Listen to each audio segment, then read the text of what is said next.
वो एक भरपूर नींद लेकर उठा तो उसे वो सारी बातें याद आ गईं जो वो आंटी को बता रही थी। एक तो उसकी इतनी ज़्यादा हेल्प कर रहा था और ऊपर से वो उसी के खिलाफ बातें कर रही थी, वो भी उन लोगों से जो पहले ही उसके खिलाफ थे। कैसे मज़े से उन लोगों के साथ इंटरटेन हो रही थी उसके खिलाफ फजूल बकवास करके। इस वक्त उसे अपनी नींद प्यारी ना होती तो वो उसी वक्त उसके होश ठिकाने लगा देता। फ्रेश होकर बाहर निकला तो बेलकुनी की सफाई में मसरूफ थी, लेकिन इस वक्त उसे बहुत भूख लगी थी कि शायद अगर उसे खाना ना मिलता तो वो परी को ही खा जाता। खाना किधर है मेरा? वो ऊंची आवाज़ में चिल्लाया, जबकि उसके गुस्से से भरपूर आवाज़ सुनकर वो बोतल के जिन की तरह उसके सामने हाजिर हुई थी। नाश्ता मैंने तैयार करके रखा था, लेकिन आप उठे नहीं तो वो ठंडा हो गया।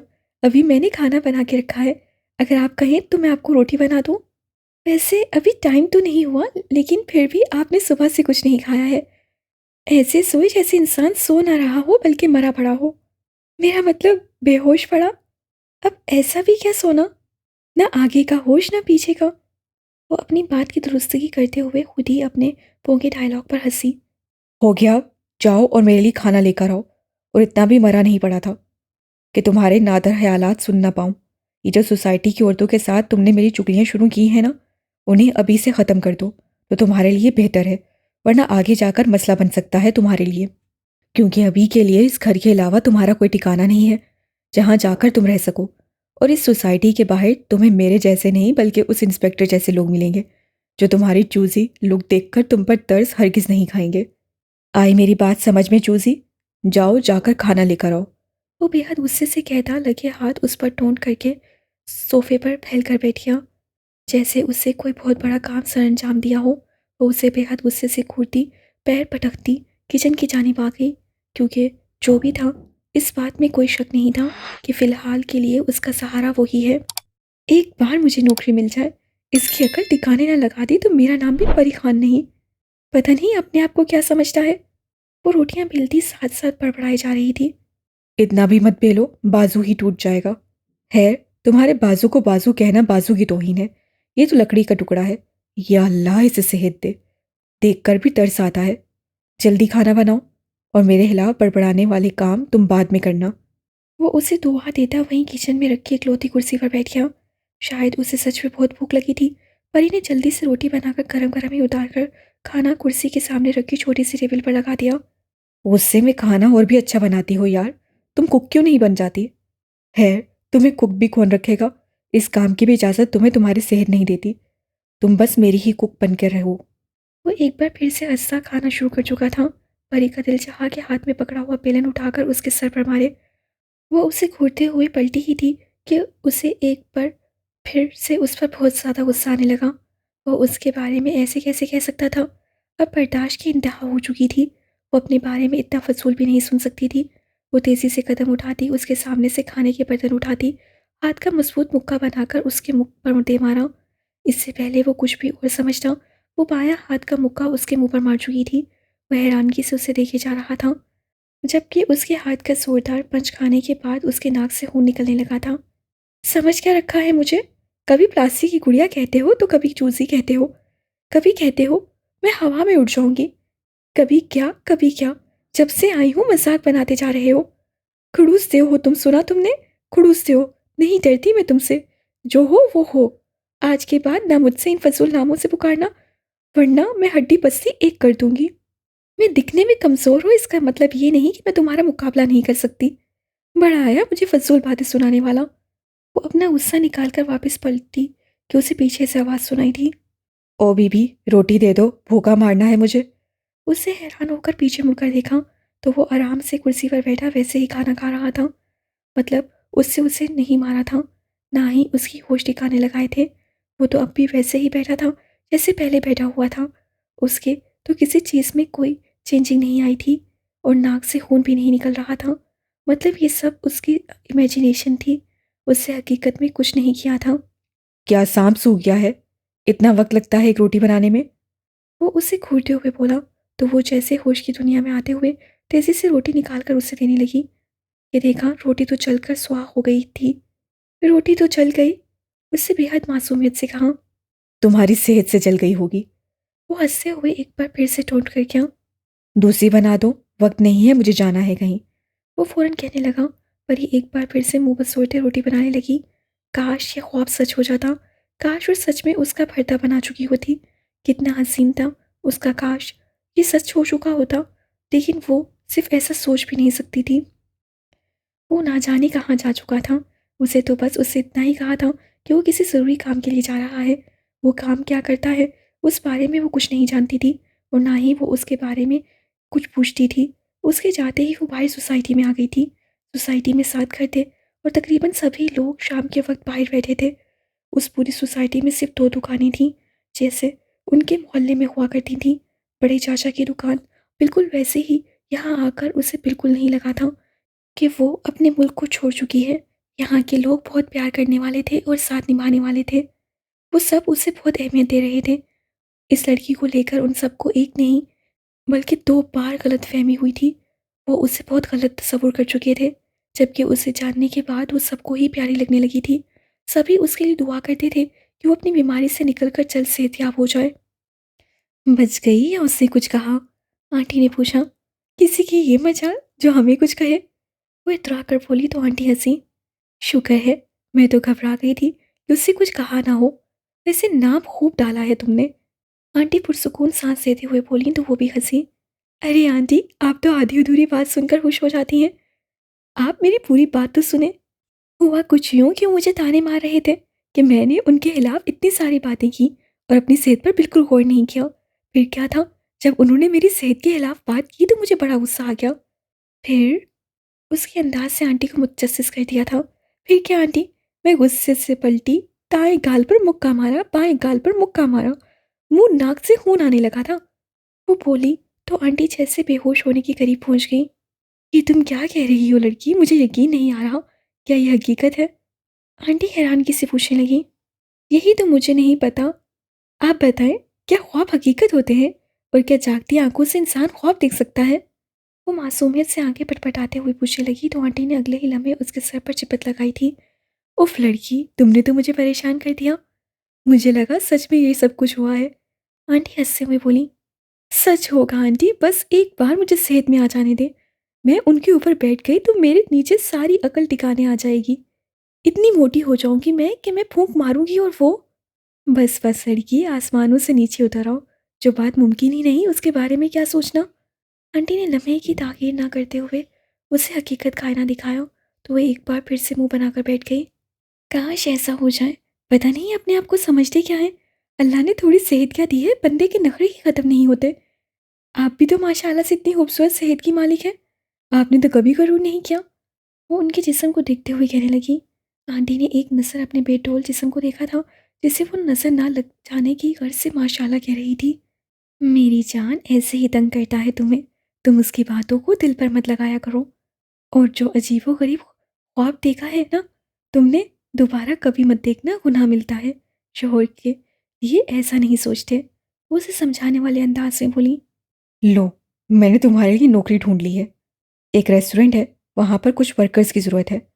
तुम्हारी झूठी सीवी बना दी है, मैंने वहाँ पर काम आएगी। अब कितने दिन यहाँ पड़ी रहोगी? नौकरी करो और अपना इलाज करवाओ। अगर तुम्हें याद हो तो 2 दिन के बाद तुम्हें फिर से डॉक्टर के पास जाना है और वहाँ जो खर्चा होगा वो मैं हरगिज़ नहीं करूँगा। हाँ, लेकिन मैं तुम्हारा किराया बचा लूँगा। अस्पताल तक जाने का मतलब है मैं तुम्हें फ्री में अस्पताल पहुँचा दूँगा। मेरे पास अपनी गाड़ी है और इस मामले में तुम्हारे सोसाइटी के लोगों को भी तुम्हारी बिल्कुल मदद नहीं कर सकते, क्योंकि यहाँ किसी के पास भी अपनी गाड़ी नहीं है सिवाय मेरे। खैर, क्या याद करोगी कल? तुम्हें उस रेस्टोरेंट में भी पहुँचा ही दूँगा। अब बीवी हो मेरी, इतनी मदद तो मैं तुम्हारी कर ही सकता हूँ। वो फुल एटीट्यूड से कहता अपने कमरे में बंद हो गया। अजीब आदमी था। उसके अलावा किसी से बात नहीं करता था और उससे भी बात इस अंदाज में करता था जैसे बात नहीं एहसान कर रहा हो उसकी साथ पर।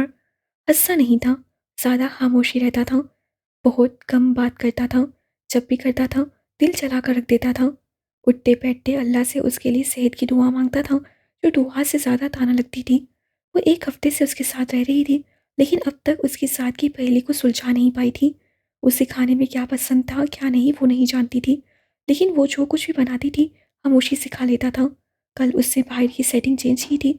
उसे लगा था वो आकर सवाल उठाएगा, लेकिन उससे कुछ भी नहीं कहा। और आज उसका बेडरूम की सेटिंग चेंज करने का इरादा था। कल उसका कुछ भी ना कहना उसे हौसला दे गया था। उसके जाने के बाद वो सबसे पहले बेडरूम में आई थी, क्योंकि आज उससे कसम खा रखी थी वो बेडरूम की सारी सेटिंग चेंज कर देगी। कल बाहर के सोफे को घसीटते हुए उसकी जान आधी हो गई थी, लेकिन उसने फिर भी हिम्मत नहीं हारी थी और वो पीछे हटने का कोई इरादा नहीं रखती थी। आज बेडरूम की सेटिंग मुकम्मल चेंज करने के बाद ही उससे सुकून का सांस लेना था। कमरे में आकर वो सबसे पहले अलमारी की तरफ बढ़ी थी। उससे अलमारी से तमाम कपड़े निकाल कर बेड पर रखे और अपनी सारी जान लगा दी उस अलमारी को घसीटने में। ये बहुत मुश्किल काम था।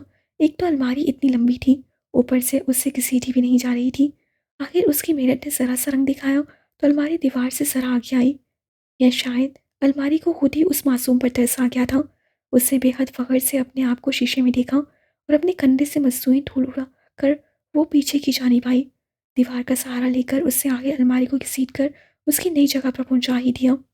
अब वहाँ वो काफ़ी अच्छी लग रही थी पहले के निस्बत।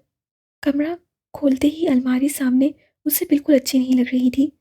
ठीक था, उसके कमरे में उसके अलावा कोई भी आता-जाता नहीं था, लेकिन अगर कोई इत्तेफ़ाक से आ ही जाए, तो क्या सोचे? उन्हें ये भी नहीं पता कि अलमारी दरवाज़े के सामने नहीं रखी जाती।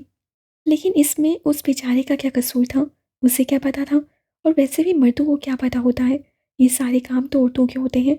और अब इस घर में एक औरत रह रही थी। अब तो ज़ाहिर-सी बात है, इस घर का एक-एक कोना शीशे की तरह चमकना चाहिए और सेटिंग भी बिल्कुल परफ़ेक्ट होनी चाहिए। बस अब वो अपनी औरत होने का हक अदा कर रही थी, पूरे घर की सेटिंग चेंज करके।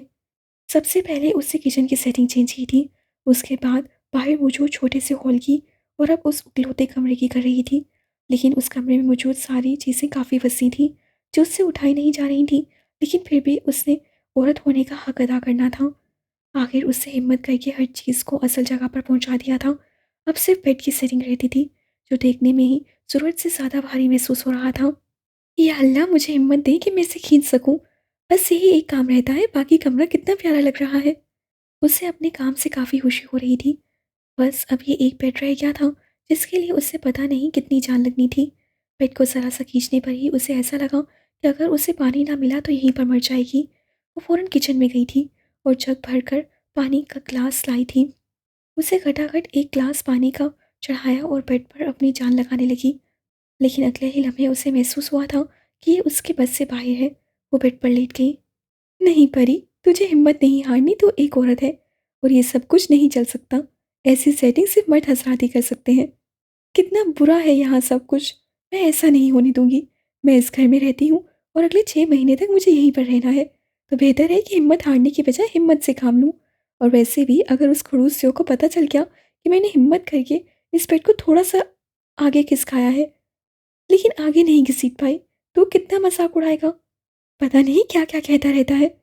बुलडोज़र कहीं का। नहीं, अब खुद की ज़ात पर कोई बात नहीं सुनूँगी मैं। हिम्मत करूँगी, मुझे ये बेड घसीटना है। वो पानी का एक और ग्लास पीती अपनी सारी हिम्मत जमा करते हुए उस बेड को घसीटने में लग गई। आखिर 3 घंटे की जान-तोड़ मेहनत के साथ उसने बेड को घसीट ही लिया था और अब वो इतना ज़्यादा थक चुकी थी कि उसमें इतनी हिम्मत भी नहीं थी कि किचन में जाकर पानी का एक ग्लास ही पी ले। लेकिन फिर भी उसे उस क्रूज़ शो के लिए रात का खाना तो तैयार करना ही था।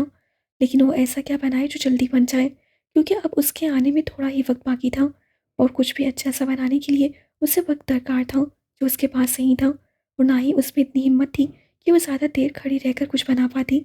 काफ़ी देर सोचने के बाद उसे जो समझ में आया उससे बनाकर रख दिया। अभी वो खाना बनाकर फ़ारिग ही हुई थी कि दरवाज़े पर दस्तक हुई। वो शीशे के दरवाज़े पर पर्दा कम ही गिराती थी, इसीलिए वो उसे देखते ही फ़ौरन दरवाज़ा खोल चुकी थी, लेकिन वो अंदर दाखिल होते ही पर्दा गिरा चुका था। हाँ तो मोहतरमा जूजी मैडम, क्या क्या किया सारा दिन? और कल के इंटरव्यू की तैयारी कर ली है ना तुमने? वो सोफ़े पर बैठते हुए टीवी ऑन करने लगा। मुझे पता ही नहीं कि वो क्या सवाल करेंगे। मुझे समझ में नहीं आ रहा कि मैं कौन से सवालों की तैयारी करूँ। वो परेशानी से बोली। अच्छा छोड़ो, जो भी होगा देखा जाएगा। जाओ खाना लाओ, भूख लगी है मुझे। वो उसकी बात खत्म करता सामने मेज़ पर पैर रखने लगा। ऐसे मत करें, शीशे का टेबल है, टूट जाएगा। और वैसे भी आपके बूट के दाग रह जाते हैं, गंदा मेज़ अच्छा लगता है क्या? वो उसे टोकते हुए बोली तो दारुक ने उसे घूर कर देखा। उसका अंदाज ऐसा था जैसे ये घर दारुक का नहीं बल्कि उसका हो। और कोई हुक्म हो? हाथ बांधते हुए काफ़ी आजिज़ी से बोला, नहीं बस इतना ही बहुत है, मैं खाना लाती हूँ। वो शर्मिंदगी से किचन की जानिब चल दी, जबकि उसके जाते ही उससे फ़ौरन ही पैर टेबल के ऊपर रख लिए थे। वो जल्दी से खाना लाती उसके पास रख चुकी थी। साथ ही वो उसके लिए चाय बना कर लाई थी। ये चाय क्यों लाई हो? खाने के साथ चाय कौन देता है? वो चाय के कप देखकर पूछने लगा। मैं पीती हूँ, बहुत मज़े की लगती है। वो उसके सामने खाना खोलते हुए कहने लगी, जबकि खाने की जगह सैंडविच देखकर उसका मूड ऑफ हो गया था। ये क्या खाना है? मैं नहीं खाता ये। वो फ़ौरन बिगड़े मूड के साथ बोला था, ये खाना है और जो मिलता है ना, शुक्र अल्हम्दुलिल्लाह करके खा लेना चाहिए। क्या पता कल ये भी नसीब हो या नहीं। और आज मैं सारा दिन काम कर रही थी, तो मुझे खाना बनाने का वक्त नहीं मिला और मैं बहुत ज़्यादा थक गई थी, जिसकी वजह से मैंने खाना नहीं बनाया। लेकिन ये सैंडविच बनाते हुए भी मुझे अच्छा खासा वक्त लगा है। इससे बिना कुछ भी कहे आराम से खा लें। और ये केचप इसे और भी ज़्यादा टेस्टी कर देगा। वो अपने सैंडविच पर केचप डालते हुए उसके सैंडविच पर भी अच्छा खासा डाल चुकी थी। लड़की, मैंने कहा मैं ये सब कुछ नहीं खाता। वो ज़रा गुस्से से बोला, जिसकी वो परवाह किए बगैर अपनी भूख मिटाने लगी थी। वो अपना फ़र्ज़ अदा कर चुकी थी। कौन से तीर मारे हैं सुबह से तुमने जो खाना तक नहीं बनाया? उसे इस वक्त सच में बहुत भूख लगी थी और सैंडविच देखकर उसका मूड पूरी तरह से खराब हो चुका था। इससे बेहद गुस्से से बोला, आपका जो सालों से गंद पड़ा हुआ था, उसे ही साफ कर रही थी। अब जाकर कहीं फारिग हुई थी, कमरा साफ कर रही थी आपका। वो गुस्से के जवाब में गुस्से से बोली, लेकिन उसके बावजूद भी वो उसे गुस्से को महसूस नहीं कर पाया था। यही तो उसकी बुरी आदत थी, वो अपना आप सही नहीं कर पाती थी। तुम अपना खाना खत्म करके मुझे कुछ और बना दो। वो आखिर नतीजे पर पहुंचा था, मुझ में कुछ और भी बनाने की बिल्कुल हिम्मत नहीं है। अगर आपसे खाया जाता है तो आप बताएं, वरना बाहर से कुछ लेकर खा लें। या ऐसा करती हूँ, आप मुझे पैसे दें, मैं सामने अंकल की दुकान से कोई चीज़ ले आती हूँ। उसकी भूख का सोचते हुए वो परेशानी से कहने लगी, क्या करती अपने नर्म दिल का, जो किसी को तकलीफ में नहीं देख सकता था। अब तो वक्त भी बहुत ज़्यादा हो गया था, खाना बनाते बनते तो ना जाने कितना वक्त लग जाता। क्या खाऊं मैं उनकी दुकान से? वो बच्चों वाले पापड़। वो गुस्से से घुराया। लाओ यही खा लेता हूँ, नसीब में यही लिखा है। वो गुस्से से घूरते हुए सैंडविच अपनी तरफ घसीट कर खाने लगा। लेकिन पहला बाइट खाने के बाद उसे एहसास हुआ कि इतना भी बुरा नहीं था जितना वो सोच रहा था। हाँ, बस केचप की मिकदार बहुत ज़्यादा हो गई थी। परी ने चाय के कप की तरफ इशारा किया तो उससे वो भी थाम लिया। ये एक न्यू एक्सपीरियंस था, लेकिन काफ़ी मज़ेदार था। वो शुरू में उसे खाते हुए हिचकिचा रहा था, लेकिन अब आराम से सोफे पर बैठकर अपना खाना खाने लगा। ये वाकई अच्छी चीज़ थी। उसे सुकून से खाना खाते देख परी भी पुरसुकून हो गई थी। आपको एक सरप्राइज़ मिलेगा जब आप कमरे में जाएंगे। मैंने आपका कमरा शीशे की तरह चमका दिया है, उससे बेहद खुशी से बताया। अच्छा, तो आज तुमने कमरे की सफाई की है। लेकिन कमरे में भी इतना काम नहीं था कि तुम सारा दिन उसी पर लगा दो, खाना भी ना बनाओ। वो उसे घूरते हुए बोला, वाकई ही उसने खाना नहीं बनाया था। कमरा इतना बड़ा नहीं था जो सारा दिन उसी में लग जाता। हाँ, मैंने पूरे कमरे का नक्शा बदल दिया है, आप देखेंगे तो हैरान हो जाएंगे। वो बेहद फख्र से बता रही थी। फिर तो सच में देखना ही पड़ेगा। ऐसा भी क्या कर दिया तुमने? वो खाना खाकर उठकर अपने कमरे की जानिब जाने लगा, तो वो भी उसके पीछे पीछे ही आई थी। उससे कमरे का दरवाज़ा खोलकर जैसे ही कदम अंदर रखा, उसे पता चल गया कि अलमारी अपनी जगह पर मौजूद नहीं है। लेकिन ये क्या, मेज़ भी अपनी जगह पर मौजूद नहीं था। और सबसे हैरान कर देने वाली बात, बेड की शेप चेंज कर दी गई थी। बेड को सामने वाली दीवार की बजाय दूसरी दीवार के साथ लगा दिया गया था। उससे हैरान होकर उसे देखा, जो बड़े फ़ख्र से मुस्कुराई जा रही थी।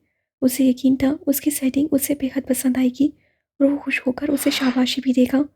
लेकिन वो तो हैरानगी से कभी उसे तो कभी बेड को देख रहा था। वो बेड को देखते हुए नजरें उसकी तरफ करता, उसे सर से पैर तक देखता, शौक की कैफियत में था। जबकि वो कभी उसके इधर उधर देखने पर मुस्कुराती, तो कभी कंफ्यूज होकर उसे देखती। उसके दिमाग में क्या चल रहा था? वो उन्हीं सोचों में मसरूफ थी कि उसे दारू के बेरास्ता कहकी की आवाज़ सुनाई दी। ये सब तुमने किया है? वो कहके पर कहका लगाते उससे पूछ रहा था, जब अचानक ही वो उसका बाजू थामकर उसके बाजू पर थपकी लगाता फिर से कहका लगा उठा। ये सब कुछ करने में किसी ने तुम्हारी मदद की है? वो बड़ी मुश्किल से खामोश होता उससे पूछने लगा, नहीं, मैंने सब कुछ अकेले किया है, बिल्कुल अकेले। किसी ने कोई मदद नहीं की और ना ही मैंने किसी से कोई मदद मांगी। उसके कहके पर परेशान होती हुई बताने लगी, लेकिन उसके साथ ही वो फिर से हंसने लगा। फिर वो दो उंगलियों के बीच एक आंख बंद करके उसकी सेहत देखता, तो कभी बेड को देखता, फिर हंसने लगता। या अल्लाह, इसे सेहत दे। या अल्लाह, इसे मेरे हिस्से की सेहत दे। या अल्लाह, ये तो कमज़ोरों के नाम पर भी तौहीन है। इस पर रहम फरमा मेरे मौला। वो दोनों हाथ दुआ की सूरत में उठाता ऊपर की जानिब देखते हुए उसे आग लगा गया। जबकि वो गुस्से से पाँव पटकती वहाँ से जाने ही लगी थी कि अचानक दारुक ने उसका बाजू थाम लिया। अरे जूसी मैडम, कहाँ जा रही हो? यहीं रुको। वो उसका बाजू थाम कर उसे बेड के करीब खड़ा कर चुका था। उससे बेड से एक तकिया उठाकर आहिस्ता से उसके हाथ में पकड़ाया और साथ ही दूसरा तकिया उठाकर उसे दिया। उससे कंबल उठाकर उसके ऊपर फेंका और बेडशीट भी उसी अंदाज में उतार कर उसके हवाले की। मैट्रिक्स को एक धक्का मारकर उससे नीचे ज़मीन पर फेंका और अगले ही लम्हे वापस उसी जगह ले गया जहाँ वो सुबह से लाई थी। अपनी मेहनत ज़ाया होती देख परी को रोना आने लगा। जबकि अब वो उसे ज़रा आगे आने का इशारा करता मैट्रिक्स दोबारा बेड पर डाल चुका था। बेडशीट उसके ऊपर से उतार कर बेड पर फैलाता वो उसके हाथ से कंबल लेकर बेड पर फेंक चुका था और दोनों तकिया वापस जगह पर रखता वो आराम से बेड पर लेट गया। मैं यहाँ घर में सुकून लेने आता हूँ, आराम से अपनी नींद पूरी करने आता हूँ, और वहाँ उस दीवार के साथ मुझे कभी नींद नहीं आएगी, क्योंकि मैं बचपन से ही इस तरह सोने का आदी हूँ। इससे दोबारा ये सेटिंग चेंज मत करना। Good night. वो आंखें बंद करता उसकी सारी मेहनत पर पानी फेंक चुका था। जबकि परी शौक की कैफियत में थी। उसे तो ये समझ नहीं आ रहा था आखिर उसके साथ हुआ क्या है। कोई इतना बेरहम कैसे हो सकता है। वो उसके सारे दिन की मेहनत लम्हों में उड़ा चुका था।